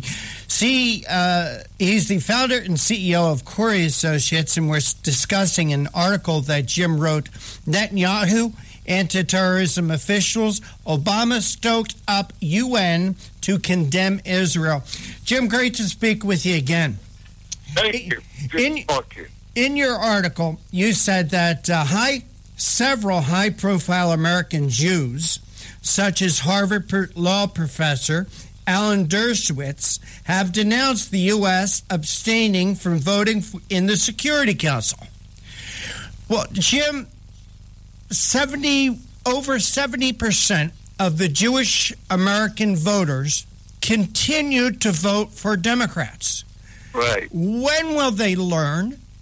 Are they going to forget this action the next time another Democrat is on the ballot? What's it going to take for them to understand it's not just Barack Obama, it's not just John Kerry, but it's also Hillary Clinton, it's also Cory Booker, and you can go right down the roster of Democrats who are flying in the face of Israel. Jim, what's it going to take for these people to wake up? I don't know, because they're announcing now that Keith Ellison, who's a devout Muslim, he originally was a black Muslim. He was originally with the Nation of Islam and some other offshoot groups. But he considers himself a Muslim the same way that the Egyptians and other Middle Eastern people think they're Muslim. And he's going to be the head of the DNC. So I don't know what it's going to take for people to wake up. First of all, like I said earlier, the votes are not as important to the Democrats as the money. They have deep pockets. Follow the money trail. You know, you have proportionately a lot of Jewish people in the United States are millionaires and multimillionaires, and they have deep pockets. And the Democrats, that's all they really care about, raising money. They believe if they could outraise you, they could beat you at the polls. Of course, it didn't work for Hillary Clinton, but usually it works out that way for them. And so they're not going to give up that money without a fight. And you have certain Jewish Americans who will sell out their own mother for political power. I mean, let's be honest. Human beings can do some of the worst things. During Nazi Germany, you had Jews that cooperated with the Nazis. Hey, Jim, we only have about 30 seconds left before we have to wrap up this segment. But I wanted to give you an opportunity to tell our audience how they could follow your work and keep in touch with you. Okay, my stuff is usually published on conservativebase.com, conservativebase, B-A-S-D, all one word, .com, and newswithviews.com. I write there. I write several news stories a month for them. Mm-hmm. And they could also write to me at Cop Magazine at AOL.com. Cop Magazine, all one word, at AOL.com. Jim Corey, we want to thank you so much for joining us. Oh, thank you, guys. Thank you. And by the way, please tell everyone who wants to know that your greatest accomplishment is that you're one of my Facebook friends. Please tell them that. Yeah, we're Facebook. Jim Corey, thanks again. You booked me. Thanks for joining us. You take care. God bless. Happy New Year to you. Take care.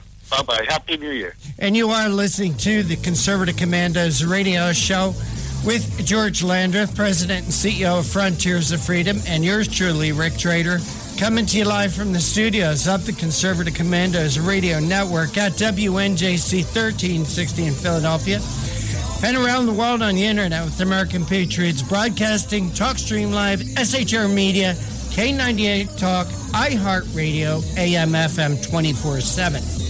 On the other side, we're going to be speaking with David Rubin, former mayor of Shiloh, Israel, somebody who lives in one of the Israeli settlements. Don't go away.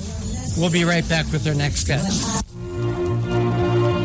This is Rick Trader, host of the Conservative Commandos radio show. And I'm John Forsyth, owner of WNJC Radio. Fellow patriots, the Conservative Commandos radio show is for conservatives, about conservatives, and by conservatives. We are patriots who want to take our country back from the likes of Barack Obama, Harry Reid, George Soros, and Nancy Pelosi. But we can't keep up this fight without your critical support today. Can you help? Please go to www.helpccrs.com right now and make a donation by credit card or PayPal. That's www.helpccrs.com. Our goal is to expose the liberal agenda and distortions. We are fighting to spread the truth about political issues, political leaders, and conservative issues and values. Our hosts are not paid. In fact, we buy our own airtime, studio time, and pay our own expenses. We created the show because we are trying to make a difference. So can you help the CCRS expose the truth in 2014 and beyond? Go to www.helpccrs.com. Help keep the Conservative Commandos radio show on the air by going to www.helpccrs.com and make a donation today to return our country to the conservative roots created by our founding fathers. This is Pastor Christina Lamanier, chaplain for the INRA. And I'm her husband, J.D. Manier. We help co-host on the Conservative Commandos radio show, and we want to sincerely thank our listeners who turned out to vote en masse to elect Donald Trump, Governor Mike Pence, and conservative congressional candidates across our nation. Against incredible odds, you helped create the strongest GOP team to take the reins of power in Washington since the 1920s. General George Patton said, "It's the unconquerable soul of man, not the nature of the weapon he uses, that ensures victory." We salute all of you for taking a stand for truth, freedom, and defending our constitutional form of government. Let us continue to pray for our nation and for God's blessings. May God save the United States of America.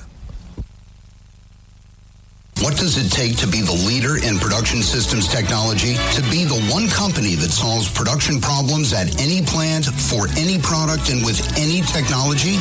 It takes a 30-year record of success. It takes total mastery of complex technologies with a history of delivering success every time without fail. Only one company can claim that high ground in manufacturing line optimization, data automation, and systems integration, and that's Philadelphia Control Systems. In factories worldwide, Philadelphia Control Systems programs, software, and engineering solutions deliver optimal performance and output flow with a record that can't be matched. Any plant, any product, any technology. Philadelphia Control Systems, the leader in production automation since 1982. 800-335-9811. PCS4automation.com. That's PCS, the number 4, automation.com. The Conservative Commandos radio show is expanding to become the Conservative Commandos radio network. We're establishing a front line of conservative radio broadcasters and ironclad patriots to declare war against the madness of liberalism and the Obama administration. Are you tired, as I am, about the disregard for our Constitution? Do you still have faith in the American dream? Are you looking for sensible, smart radio? If so, listen to the Conservative Commandos radio network every weekday from 11 a.m. to 5 p.m. on WNJC Radio 1360 a.m. or around the world on the internet at WNJCradio.com. Check out our websites, ConservativeCommandosRadioNetwork.com and CCRN.com for rebroadcasts and network updates. We are the Conservative Commandos Radio Network, where even more newsmakers go to be heard.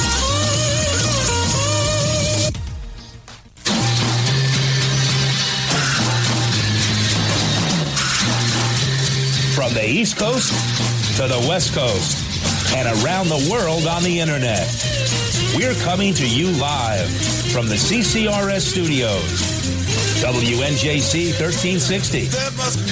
This is the Conservative Commandos radio show with your host, Rick Trader. The Conservative Commandos radio show, where the newsmakers go to be heard.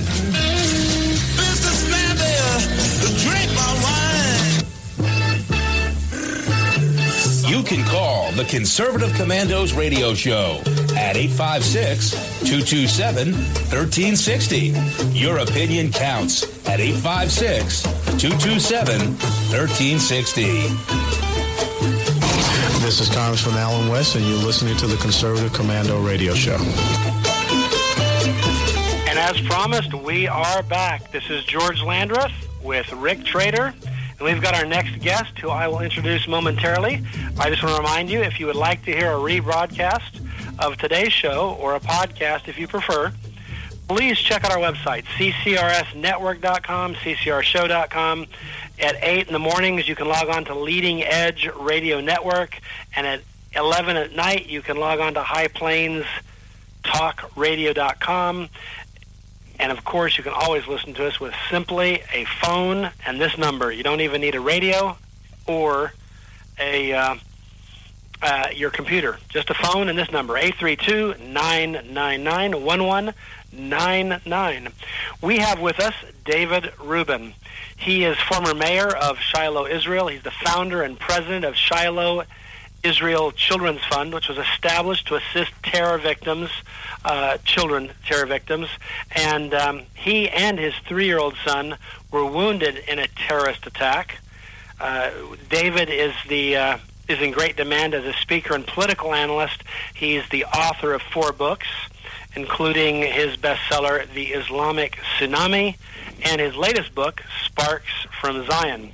Welcome back to the Conservative Commando Radio Show, David. Well, thank you, George. Good to be with you. It's good to have you with us. We have seen in the news, I have been chagrined, embarrassed, and horrified by what I have seen first in America's not vetoing that resolution. And then yesterday, we saw the spectacle of the Secretary of State droning on for almost an hour and a half, inanely, saying things that struck me, that revealed to me, I think, a grotesque anti-Semitism, quite frankly, and also just stupidity. But you're someone who has been a mayor of a town that's a settlement town, as it were. You're a settler, according to our idiotic Secretary of State. That, I guess, makes you a bad person. But tell us what's really going on. Give us the real story. Well, the real story is that John Kerry is a very confused individual, and he's either confused or he's dishonest. But in any event, he did not, in that long, rambling speech, he did not exhibit any knowledge, any real knowledge of the facts on the ground here in Samaria or Judea or Jerusalem, for that matter. He spoke about it a lot. He spoke about us more than any other topic. He was talking about the so-called settlements. But he doesn't seem to have any breadth of knowledge of the facts on the ground. That, I thought, was painfully obvious. As I said, I was embarrassed on several different levels by his speech. As an American, I was embarrassed that he was that ill-informed. I was embarrassed that he would say things that were so overtly anti-Semitic, in my view. For example, to tell Israel that it cannot be a Jewish state and a democracy, it has to choose which one it would like to be. I've never heard him suggest that a predominantly Muslim nation has to choose between being Muslim and democratic. What I found also... Right, well, the fact is that a Muslim nation will hardly ever choose to be democratic because most of them aren't. Exactly. And Israel, of course, is the only democratic state in the Middle East that has a long history of stability and a strong commitment to democracy. So, to me, that whole dialogue or monologue on his part was maddening because it showed it's not the sort of thing he would have ever said about any other religion other than Judaism, and it was turned all the facts on their head anyhow. So it was stupid and anti-Semitic all at the same time. I guess most statements that are anti-Semitic are based on stupidity, though, so maybe that doesn't make it unusual. But it just struck me as kind of stunning. I sat there with my, lifting my jaw off the table as I listened to this. Kind of go through and critique. Where was... I thought you were kind to say that he's either misinformed or dishonest. I think I would say he may be misinformed, but I think he has access to some of the best information on the planet. I just think he doesn't let facts get in the way of what he believes, and so if the facts don't jive with what he believes, he'll ignore them and pretend they don't exist and move on and say what he needs to say. I think he has a long track record of that. You look at that even back at Vietnam. His track record there was the truth was not really that important to him. What was important to him was the things that he wanted to argue, and I think that his speech was strong evidence of that yesterday. Sure. Well, if we can look back in my book, The Islamic Tsunami, and one thing that I clearly stated there is that there is a certain kind of collusion between the Islamic ideologues and the far left in America, and there are two forces that are at work in the Obama administration. And they're represented in the president, both of them, and that is this allegiance to the Islamic world, and at the same time, this far left ideology, and where the two meet, it is absolutely disastrous and absolutely anti-American and certainly anti-Israel. So John Kerry obviously represents the far left in America, and you would have thought that his greatest authorities, his political authorities, political advisors, were Mahmoud Abbas and perhaps Jane Fonda. It just baffles the mind to hear this man. He was just rambling on and on and on, and he doesn't know what he's talking about. The fact is that what he refers to as the settlements are the rebuilt Jewish communities, the rebuilding Jewish communities in Judea and Samaria and East Jerusalem, which were areas that were taken from us between 1948 and 1967 by the Jordanians. Since then, we've been rebuilding, and it's the grassroots that's been rebuilding these communities, not the Israeli government. And perhaps there's some assistance from the Israeli government, but it's a grassroots movement, and a grassroots movement of tremendously idealistic people. So, yes, it's disturbing to hear John Kerry, but the fact is that he's on his way out. And come January 20th, there's going to be a different situation. Fortunately, you're right about that. David, we've got to take a quick break. Will you stick with us through the break? Yes, I can do that. Well, excellent, because we'd like to continue this conversation. We just got to take a quick break. We'll be right back. We're coming to you live from the Conservative Commandos Radio Network studios. WNJC 1360 is our flagship station in Philadelphia. And, of course, around the world, we're coming to you with American Patriots Broadcasting, TalkStream Live, SHR Media, K98 Talk, iHeartRadio, and AM/FM 24/7. Don't go away. Rick Trader and I and David Rubin will be right back. They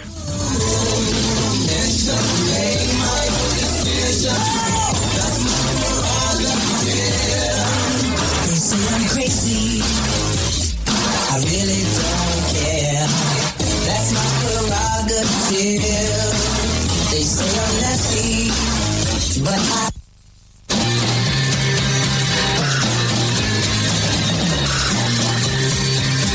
The Conservative Commandos radio show is expanding to become the Conservative Commandos Radio Network. We are establishing a front line of conservative radio broadcasters and ironclad patriots to declare war against the madness of liberalism and the Obama administration. Are you tired of the disregard for our Constitution? Do you still have faith in the American dream?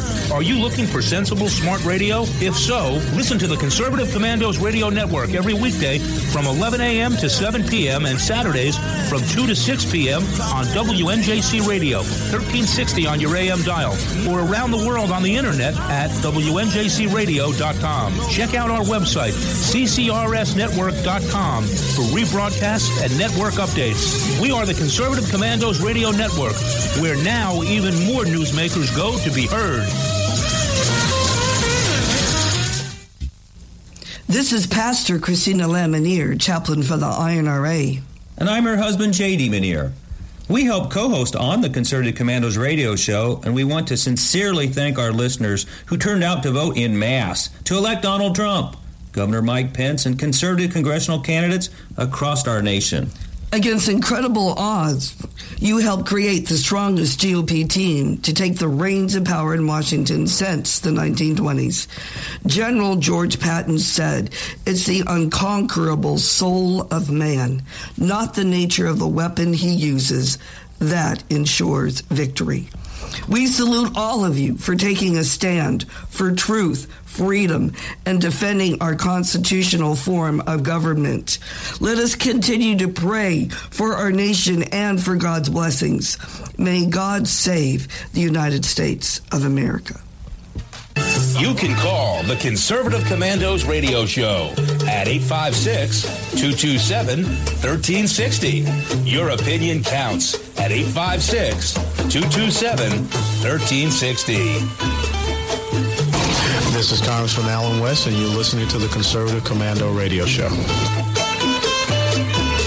Welcome back. As promised, we are here, Rick Trader and yours truly, George Landreth, the Conservative Commandos, and our special guest, David Rubin. I just want to remind you, if you'd like to hear a rebroadcast of today's show, please check out our website, CCRSnetwork.com and CCRshow.com. At 8, you can log on to Leading Edge Radio Network, and at 11, you can log on to HighPlainsTalkRadio.com. You can always listen to Conservative Commandos from any phone by simply dialing 832-999-1199. We've been talking with David Rubin, and I will just quickly reintroduce him, and we'll continue that conversation. Of course, David is the former mayor of Shiloh, Israel. He is the founder and president of the Shiloh Israel Children's Fund. It was established to assist terrorist victims, particularly children who are victims of terrorism. He and his 3 7-year-old son were wounded in a terrorist attack. So this is not an academic topic to David.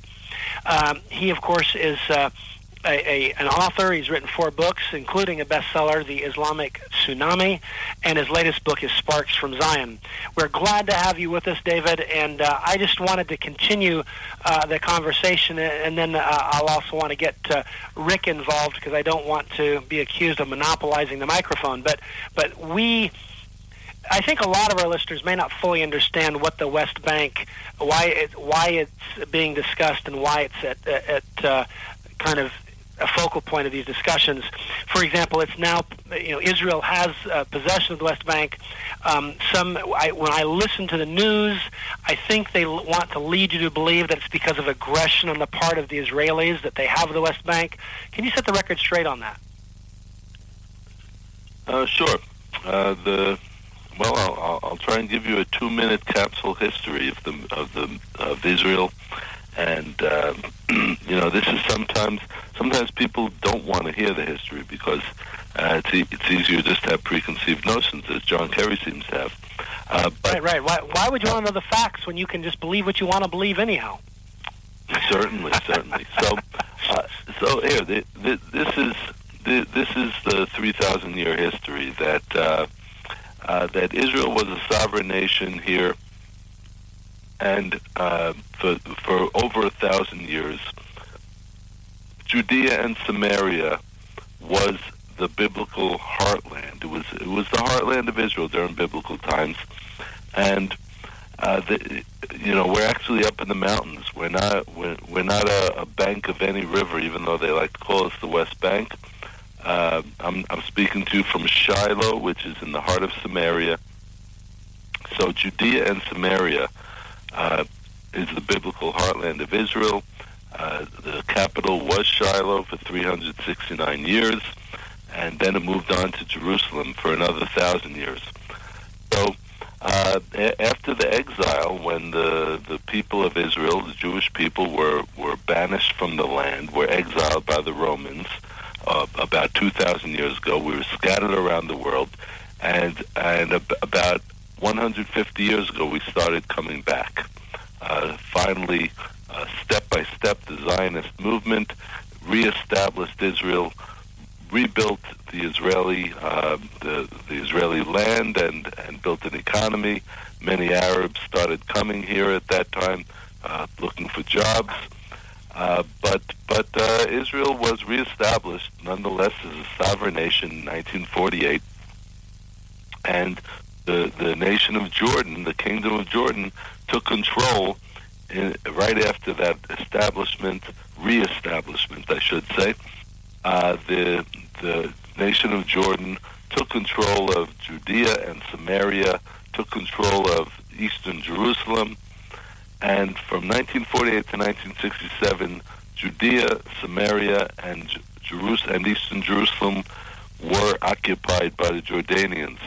In 1967, all of the Arab nations attacked Israel, which at that time was about the size of the state of Delaware, and they attacked, and they promised to drive all the Jews into the sea.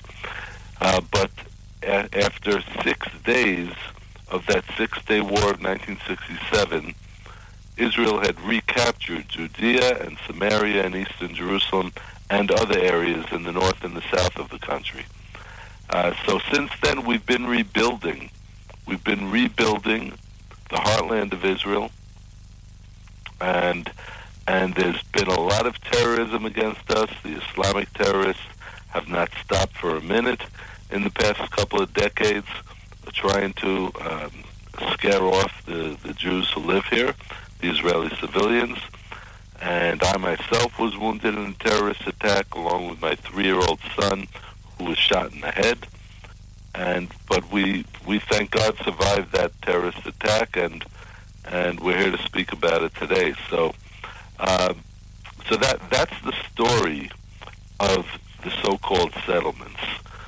We are actually Jewish communities that live in Judea and Samaria and eastern Jerusalem, and we're rebuilding our land.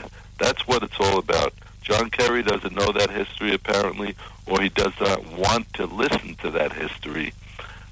So he prefers to follow the Arab Muslim narrative, and that's why he's so misguided and so confused. Interesting. Well, that helps understand, because, like I said, the press would lead you to believe that Israel came into possession of the West Bank because it unjustly took it from someone, which is not factually accurate. And anyhow, I think I appreciate you clarifying all of that for us. Rick, I know you had a question, and I don't want to cut you out of the process. Here on the Conservative Commandos radio show, we are speaking with David Rubin. He's the former mayor of Shiloh, Israel. He's also the founder and president of the Shiloh Israel Children's Fund. David, thanks for joining us again. Always appreciate your time. Well, thank you, Rick. David, I appreciate your history on the West Bank. But what I would like to know is, what is the value of the West Bank as far as Israel's defense today? What's the value of the West Bank? Well, when we discuss security issues, there really is no end to it. People call Judea and Samaria the West Bank, but it's actually a misnomer. But in that misnomer, the strategic asset is revealed. A bank is, referring to the bank of a river, which is a very low area. But Judea and Samaria are actually up in the mountains. We are on the main north-south mountain ridge, which connects Jerusalem and Shiloh, and then goes southward towards Hebron. But it is a mountain ridge, and from the hills of Samaria, you can clearly see the airport, the only international airport in Israel, the Ben Gurion Airport. And that's in Tel Aviv, correct? It's just outside of Tel Aviv. It's actually closer in the direction of Samaria. Okay. But if the so-called Palestinians, if the Palestinian Authority and their terrorist organizations had control of the hills of Samaria, they would be lobbing missiles from the hills of Samaria over Ben Gurion Airport, and they would be stopping all air traffic. They would have Israel at its mercy. So that is one aspect of the strategic value of Judea and Samaria. And then, of course, there is Eastern Jerusalem, which, if they had control over Eastern Jerusalem, then every citizen in Jerusalem would have his lives in peril. You know, David, I've been to Israel, and I have seen exactly what you're talking about, from the mountains being able to see down, actually, to the Mediterranean Sea. And also, when you're talking about the history of Israel, I love maps, David, and I'm looking at a map now of the 12 tribes of Israel going back to the time of David. So when you're talking about claim of land, the 12 tribes of Israel not only occupied present-day Israel, but a lot of what is now in places like Syria and Jordan. But nowhere do I find on these maps is something called Palestine. And yet, we hear a lot about this Palestinian state. I don't see it. I don't see it historically. I am looking for a justification for it. Well, that's a very good point you're making. And whenever I'm on my speaking tours in the United States, I speak in a lot of churches, and I always tell people, I say, how many of you, by a show of hands, how many of you have heard of the West Bank? And usually almost every hand goes up. And I say, how many of you have read about it in your Bibles? And usually one or two hands go up, and then they quickly pull them down because they realize that they will not find the word, the expression, the West Bank in any of their Bibles. Hey, David, we only have about 30 seconds left before the end of our show, and I wanted to give you ample time to tell our audience how they can follow your work and read your writings and find out more about the Shiloh Israel Children's Fund. Well, the best way to do that is to go to the websites. For those who want to find out more about the work of the Shiloh Israel Children's Fund on behalf of the terror victim children in Israel, they just go to the website Shiloh, that's spelled SHILOH, ShilohIsraelChildren.org. And to find out about any of my books, they can go to the other website, which is DavidRubinIsrael.com. That's David Rubin spelled R-U-B-I-N, DavidRubinIsrael.com. David Rubin, want to thank you so much for joining us here on the Conservative Commandos radio show. Always a pleasure talking with you. Always learn from you. You take care. God bless. Thank you very much. Hey, George, we got to wrap real quick. We got to run. We got to go. Take care. God bless. And we'll see you tomorrow on the radio.